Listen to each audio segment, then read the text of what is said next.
You're telling me that going down there and talking to him man to woman and man to man actually is a feasible option to delay the tariffs? Well, according to this is from X here, where they announced that Trump delays tariffs, Alberta leads, Canada watches. On January 20th, 2025, President Donald Trump announced he would not immediately impose tariffs on Canadian goods, but would instead conduct further studies into trade relations. Ah, so you're telling me all it took was a reasonable talk, negotiation with Mr. R the deal? Who would have thunk it? Well, turns out I thunked it. People like me thunked it. We were the ones that said, hey, we just need to go down and make a position for ourselves, have a strong enough argument to defend Canadian resources. Boom. Boom. And it took Danielle Smith, out of all the other politicians, to be the reasonable one because she's used to having to negotiate. She's had to negotiate with our federal government when it came to Alberta and its economy and the resources that come out of Alberta. She's had to negotiate throughout her entire political career. So going to Trump and making a strong argument to defend Canadian goods and resources, of course it's going to fit well for her. She's going to make an extensive case, and Trump is willing to agree with it. Trump's willing to delay it.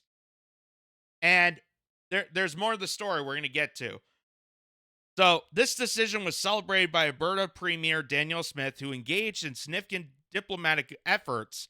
However, there is a noted tension between the federal response and provincial strategies, particularly from Alberta, highlighting a spectrum of reactions across Canada.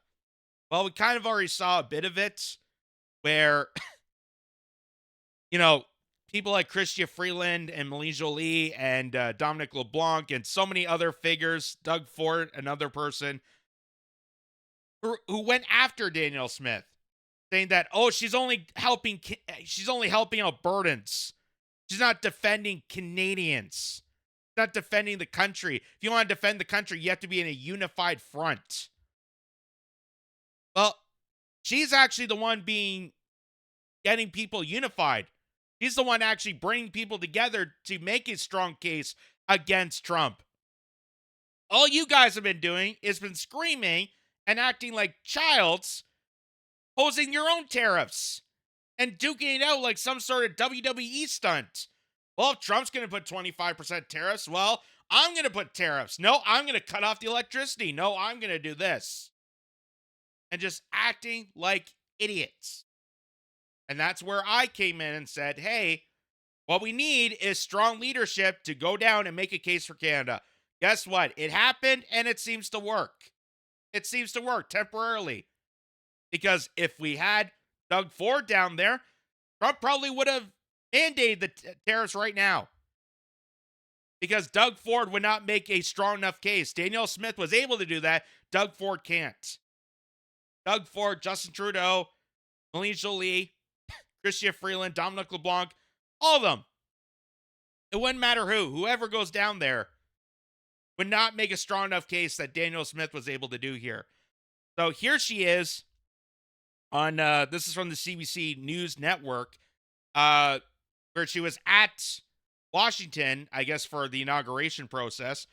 And she's going to state to CBC exactly the interaction she had with Donald Trump and why her talk and her negotiation, her arguments, made Trump realize to push further away from immediate tariff retaliation on Canada and how he's going to delay it. Listen to this.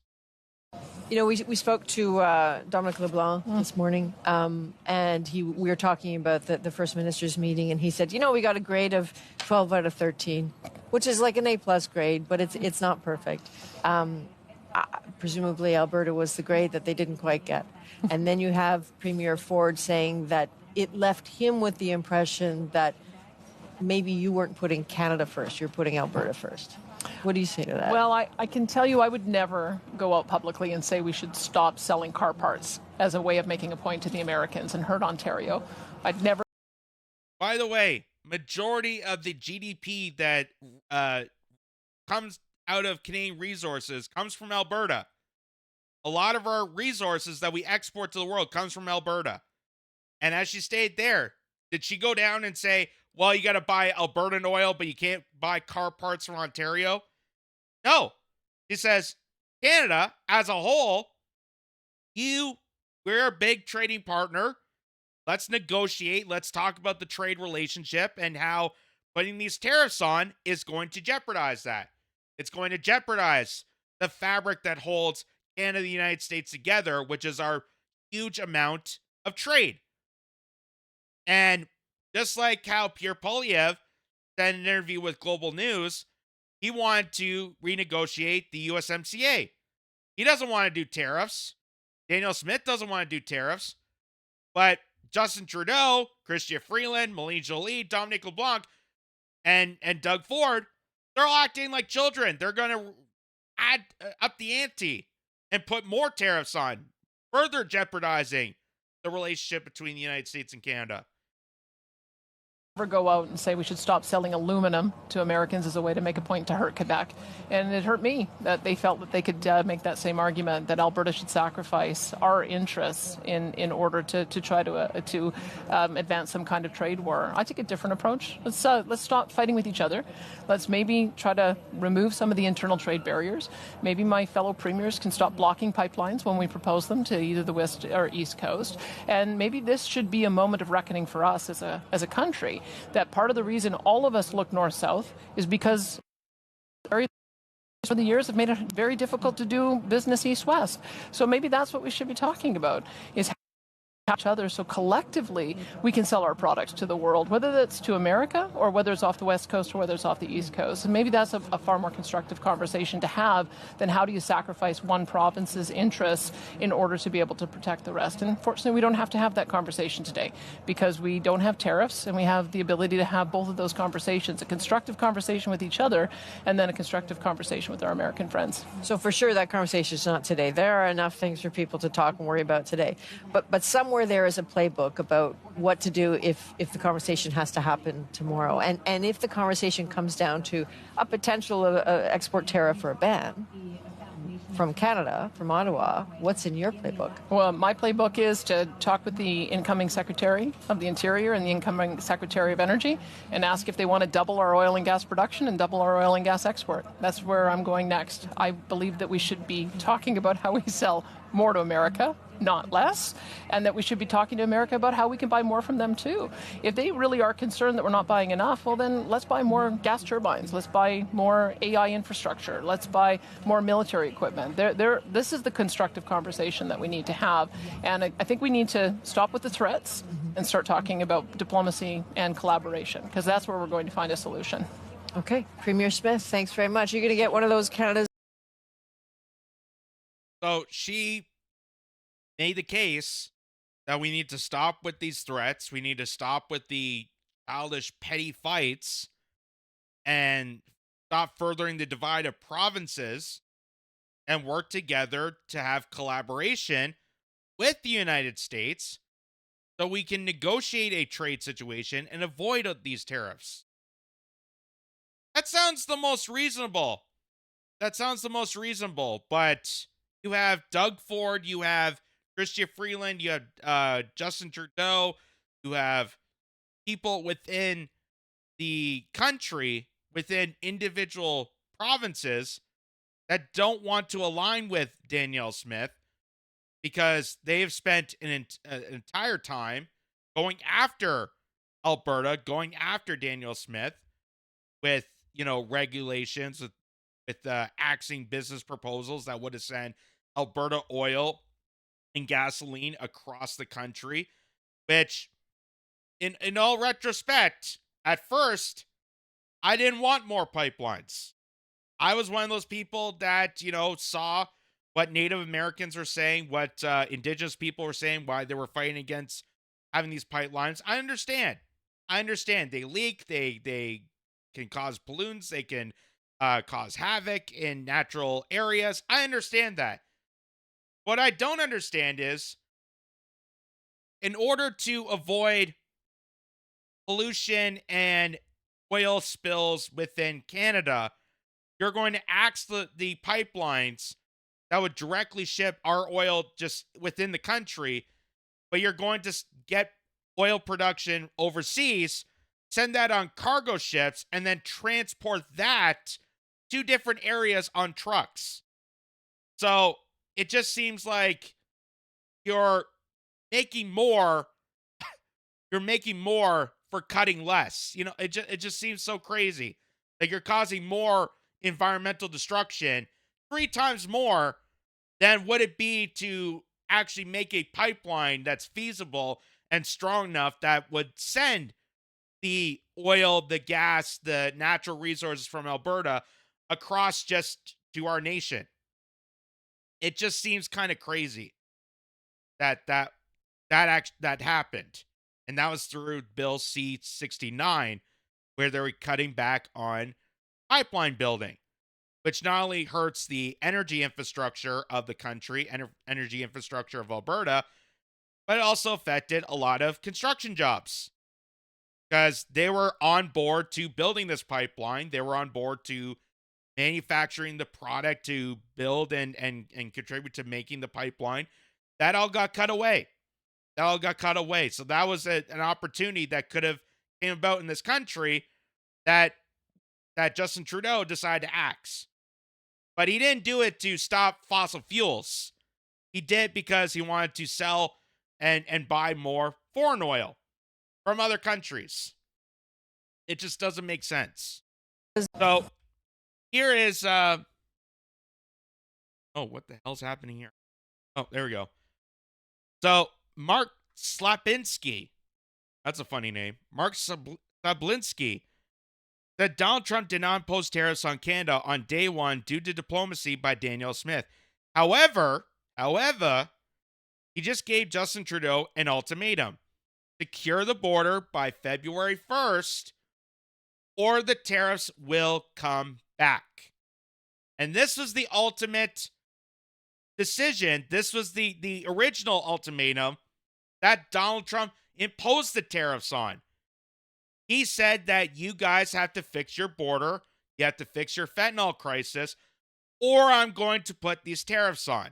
And people seem to forget that. People seem to forget that argument, that this was a decision that if all Canada did was to fix our borders, which majority of Canadians agree with, that our border needs to be more secure, especially along the West Coast provinces.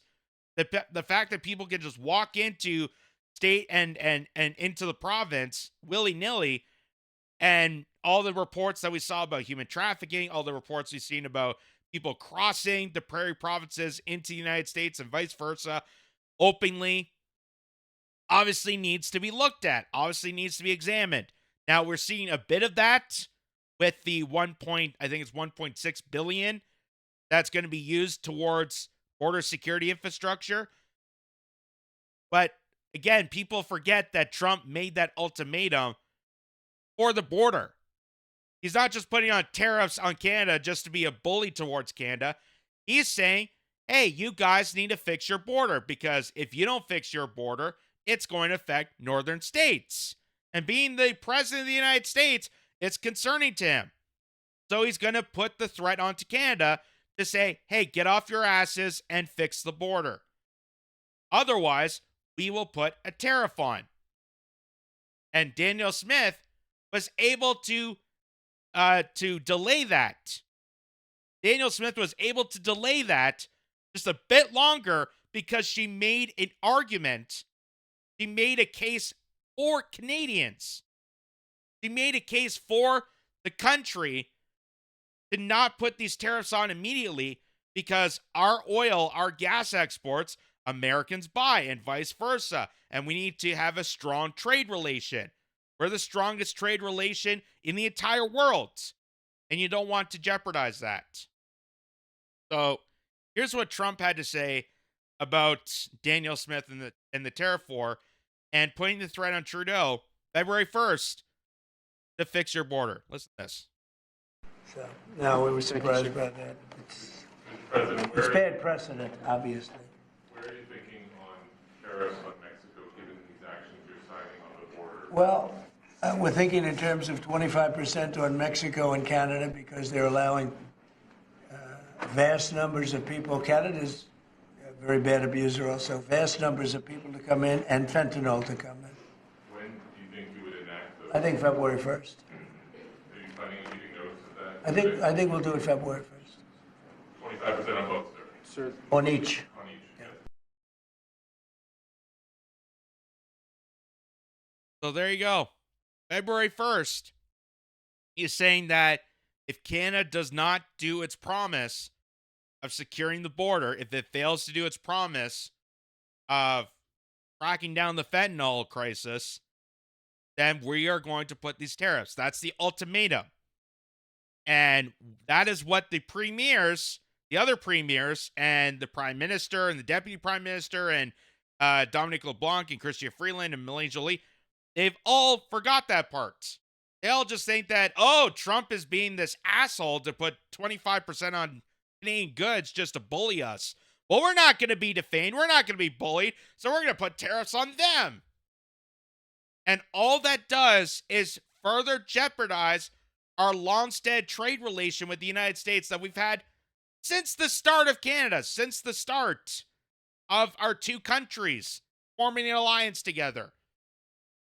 And seems to be that Danielle Smith seems to be the only adult here to make a strong argument to defend Canada, its goods, its resources, its workforce, and Canadians to allow for at least an extension. At least for an extension. Now imagine if Dominic LeBlanc, Chrystia Freeland, Melanie Joly, and Justin Trudeau and Doug Ford aligned with Danielle Smith. And they came together to form an even greater argument for Canada. Think of how beneficial that would be. That would almost be unifying. But no, they're going to dig their heels in. They're going to cuff the carpet, and they're going to form their own kind of retaliation in the most bogus way possible. It just embarrasses the whole situation. It's embarrassing to themselves. It's embarrassing to the country. And it's embarrassing to the whole understanding of this negotiation. That all you have to do, Canada, and myself is supportive of this, is that we need to fix our borders. And that's where, I came in with the compromise. This is a while back. I came with a compromise saying, hey, wouldn't it be a funny idea if instead of having all these overseas bases across the world trying to police other countries, what if we took that, brought it to our borders, brought it back home? The soldiers would be closer to their family. They won't be in harm's way. They'll be defending the country. We would save money, and it would be better security for the border agents. It sounds like a win-win-win situation. But then, of course, when I mention that to people, there's certain individuals that came at me and said, well, Jay, if we close down the borders in Africa, if we close our military bases in Africa, then China or Russia will come in. And do you want that to happen?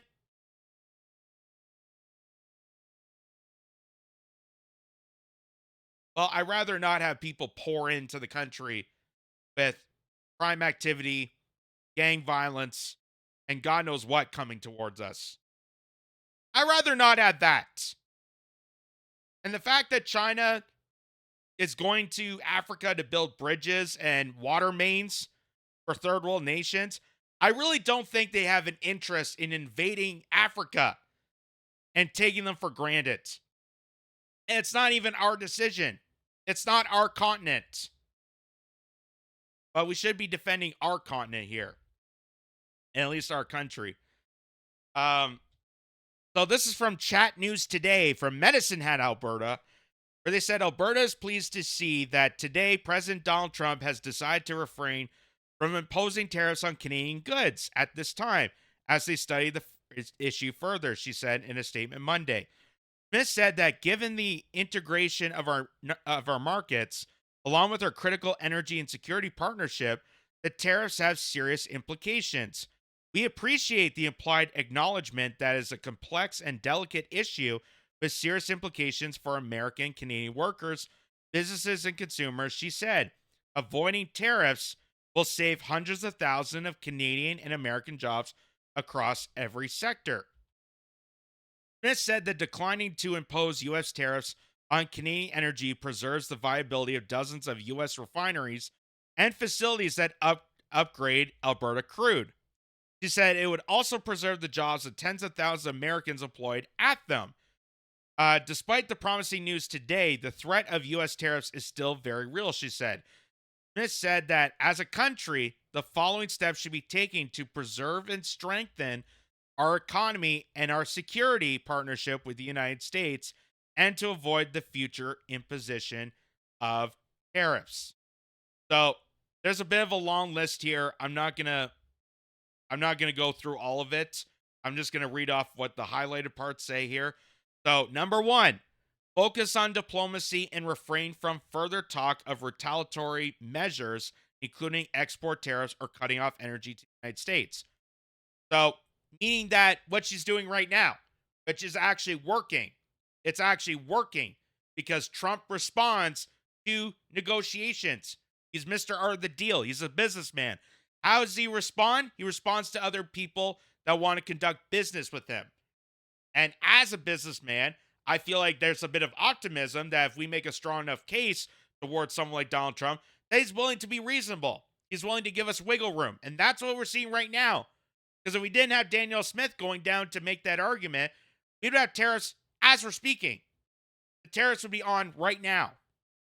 But now we have till February 1st for Justin Trudeau and the federal government to to get down on border security, or there's going to be these tariffs. That's the ultimatum. Number two, negotiate ways to increase what Canadian and Americans buy from one another. Number three, double down on border security. Within the next month, all border provinces should either by themselves or in partnership with the federal government deploy the necessary resources to secure our shared border from illegal drugs and migration. Again, that's where I suggest that compromise. I feel like that's a win-win for liberals and conservatives. Hey, you're going to end the wars overseas and then bring those troops back home to defend the border. That way they're closer to their families. That way they're not in harm's way. That way we don't intervene in the malice practice of the military-industrial complex and we actually defend something. That would actually be beneficial for a lot of different reasons. But that hasn't been implemented. Nobody wants to do that. In fact, people have made excuses to not do that. That they want to further the cause of overseas useless warfare. Number four, a major acceleration of Canada's 2% of GDP NATO target. This is clearly a shared priority that benefits both our nations. There's no excuse for further delay. Now, that's already happened, folks. That already happened with the NATO summit that was in Montreal just recently, where Justin Trudeau announced he was going to ump the ante for GDP on NATO spending. He also added he gave more to NATO than what they initially asked for because Justin Trudeau and Chrystia Freeland in the Liberal Party were worried that the Ukraine money laundering war was going to be jeopardized when Trump gets into office. Trump has stated that he wants to roll back on Ukraine spending. We hope that's going to be the case. We hope that Donald Trump is willing to cut off the money laundering scheme of the Ukraine war. But Canada is not willing to do that. Canada's still on board with the money laundering scheme, with NATO, with all this stuff. So not only did they commit the 2%, they added an extra, 1.5%. So now it's at 3.5. That's far greater than what NATO even asked for. Number five, crack down on immigration streams and loopholes. So when there's fraudulent visas, for example, student visas, and those kids don't end up going to school, we're going to look into that. We're going to look into workplace visas where companies don't even exist. We've seen reports on that. We have seen reports of the abuse of the temporary foreign workers program. That means corporations are going to be investigated in their abuse and atrocities of using people, exploiting immigrants coming into this country and using them for cheap labor, for slave labor, which the UN has critically ousted Canada by saying you're practicing in modern day slavery. That was a report done by the UN themselves. And number 6, immediately repeal all federal anti-energy policies. That includes Bill C-69, fast track the Northern Gateway, energies projects, so on and so forth. Understandable that we should be using our own natural resources, and that would be beneficial not only for just the export value, just for the business sector of the energy, but also just for ordinary customers and consumers that could get supply of cheaper energy. That means your gas might be affordable. Think how amazing that would be.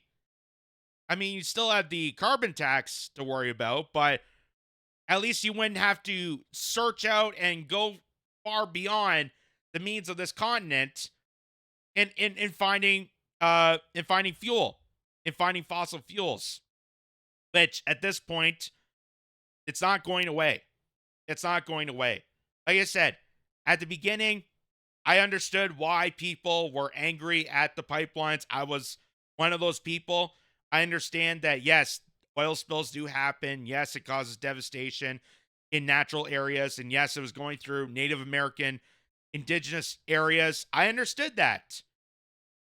At the same point, though, they're not going to get rid of fossil fuels. So why would we be spending the money to ship it over from overseas into Canada when we could just build a pipeline and make it easier to ship it straight from Alberta? I feel like you would do less devastation to the natural environment doing it by pipeline with our own resources than shipping it through a cargo ship and through trucks. It didn't make sense to me. That's why I'm on board with this. Why I'm on board 100% with this situation. So, looks like, amazingly, Danielle Smith seems to be the clear voice to actually defend Canada when it comes to this situation. I wonder if the next administration that gets elected into Parliament in Ottawa, if Danielle Smith will be selected as some sort of representative of U.S. relations. That'd be a great idea. Obviously, if that's the case, I'll have to look for a new premier. That's going to be, I mean, I'm just suggesting that. I'm not actually implementing that idea. I'm just suggesting that could be a possible idea because it seems to be she's the only adult in this situation. And Trump responds to an adult. He doesn't respond to threats. He doesn't respond to people just making absurd claims and threatening northern states to cut off their energy because things aren't going their way. No, you need an actual person, an actual adult. Go down to Mar-a-Lago, sit down with the big boss, and make a case, a strong enough case, to argue for Canada. And that's what Danielle Smith did. And luckily, because of that, Donald Trump is willing to negotiate and say, we're going to give you a bit of time, and we're going to restate the initial negotiation, which is fix your border or the tariffs are coming on. So hopefully Justin Trudeau gets it through his head, and Chrystia Freeland, Dominic LeBlanc, and the Liberal Party, and even the provinces gets it through their head that this is part of an ultimatum that could be easily resolved if you listen to the general public and Donald Trump and just fix the damn border. That's all it takes.